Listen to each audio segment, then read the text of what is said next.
Have you ever been analyzing data in Fabric notebooks and wish you could have made your visualization more and more interactive? With static plots, it's hard to fully convey your insight and let others explore the data themselves when you're sharing your notebooks with them. Well, in this video, I'll show you how the Ipywidgets library for Python can supercharge your data narratives and the notebooks.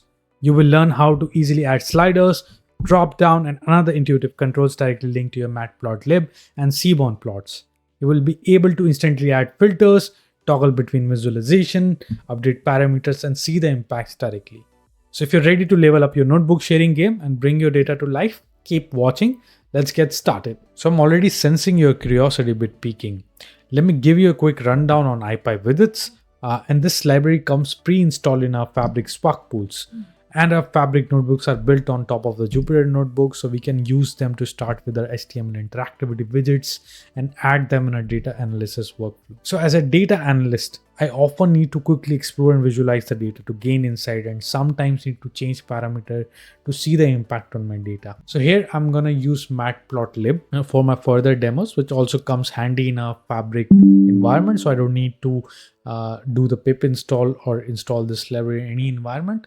I can just import it directly, and same goes to the Ipywidgets library. I can just start working with it. So by the way, I'm also available now on TopMates. So whether you're looking for a quick chat or in a need of a mentorship or seeking any expert consultation on Microsoft data related topic or any other topic, I'm really here to help. So feel free to check out my page on TopMate. The link is in the video description as well. It would be really fantastic opportunity for us to connect for more personally and dive into your unique challenges and questions. All right, continuing to our video. There are many widget types that are useful for ad hoc interactive analysis. Let's take a look on a few of them. Let's start by creating this integer based slicer or slider. If I can just interact with it, play with it, choose the value what I want by just sliding the widget. Pretty cool. And this is just the beginning.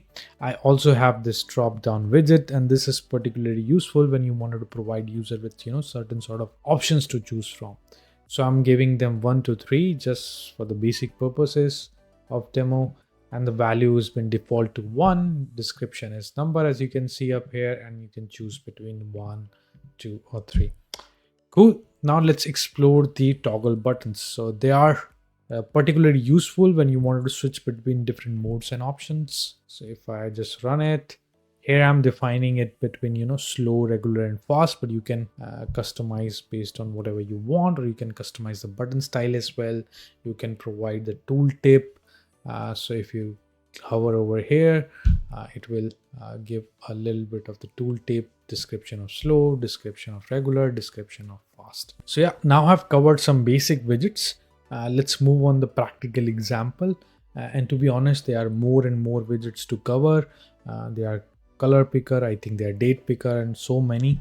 But let's look into some practical example to understand how this widgets works. So let's say you are a data analyst and you have some train data and you wanted to visualize the punctuality of different trains across different days of the week. Now I have generated certain synthetic data based on that. So I have this dictionary which has date, train and punctuality, and I'm generating the random value based on NumPy, and I want days and train to be randomly generated based on these particular options only. Now with that defined, or synthetic data defined, we are creating this updated scattered plot function that will create a scattered plot based on the selected filters.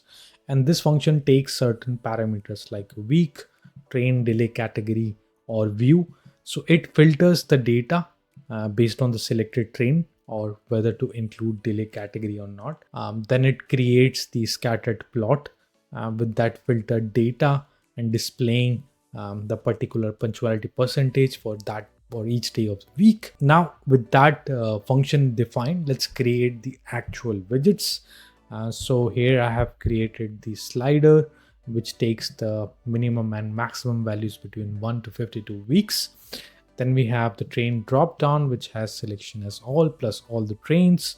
And then we have the checkbox which will checkbox whether to include or exclude the delays. Finally, the toggle button which has the description as toggle view.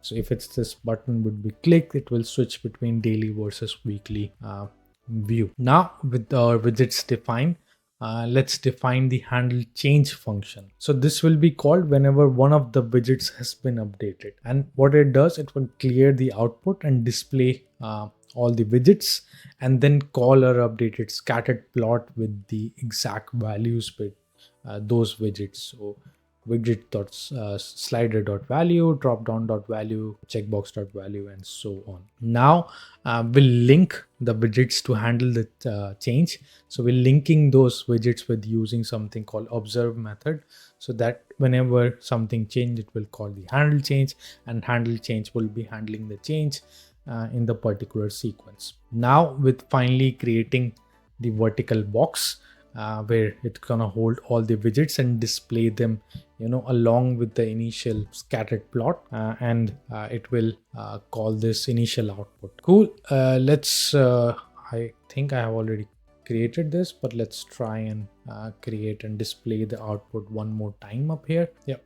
So once I have run this, you can see that I can easily interact with a scattered plot. I have option to choose. I can choose between train. Let's choose train number C. You see train B, and once it's updated, it's gonna give you train number C. Note that I have week number 15 up here. Let's change the week 15 to maybe 25, and it will run again and change the.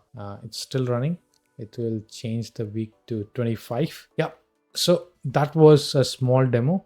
So if I also change the toggle view, so you look at the view is true, now it will change to false.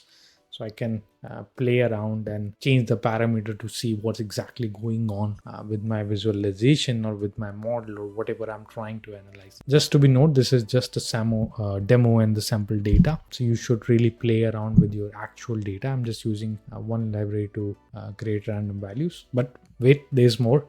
Let's create some more interactive visualization to see more showcase of this. So in this next example, I have created a data frame called train data with the columns like time of the day and the punctuality score. It's again a fictional example, but yet could be illustrative example to showcase how different times of the day might influence the train punctuality, and we'll visualize this by an interactive scattered chart.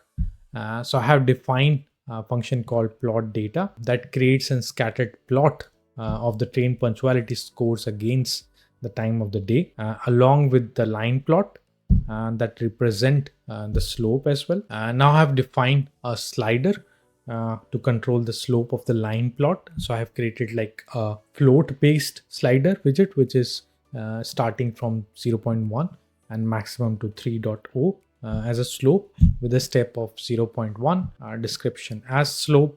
So by introducing this slider, I'm adding a new dimension to our chart. So this slider allows us to change the slope, a kind of a conceptual tool to visualize the possible trends in the train punctuality between or against different times of the day. So yeah, let's now define a function on slope change, which will be called whenever the slope slider has been updated. This function will clear the output, display the slider, and call the function called plot.data with the updated slope value. Finally, I'm displaying the initial plot. Let's create this visualization with the output widget, and you can see it's displaying a simple model, which is kind of a what if scenario. So which will let us ask the questions: if I change something, what would happen to my chart as I adjust this slider? Would the punctuality improved as the day went on? So we observe this as I change this, the slope has been changed, and this kind of give like a real-time feedbacks, which kind of shows the pattern of the data, which otherwise might have stay hidden. So you see the slope here is 1.3.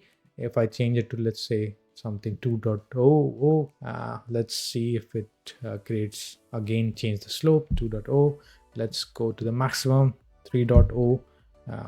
Let's see if the feedback, so slope is now changed to 3.0. So as we are nearing to the conclusion to our video, showcasing the dynamic capabilities of Ipywidgets, I've got two more things to share with you, providing even more ways to interact with or understand your data. The first up is the concept of linking widgets and exploring the continuous update feature as well.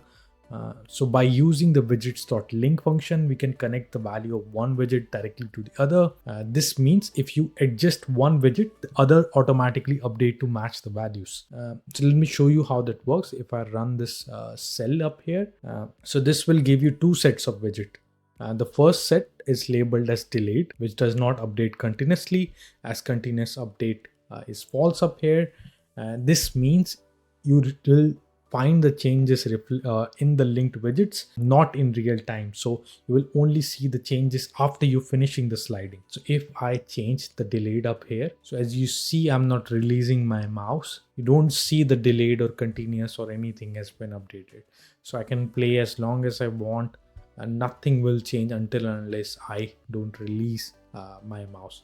So I've released this to 53, and within a few seconds, all my linked widgets will be updated to 53. The next one is continuous update as true. So this feature is particularly useful when you want the immediate feedback from your data.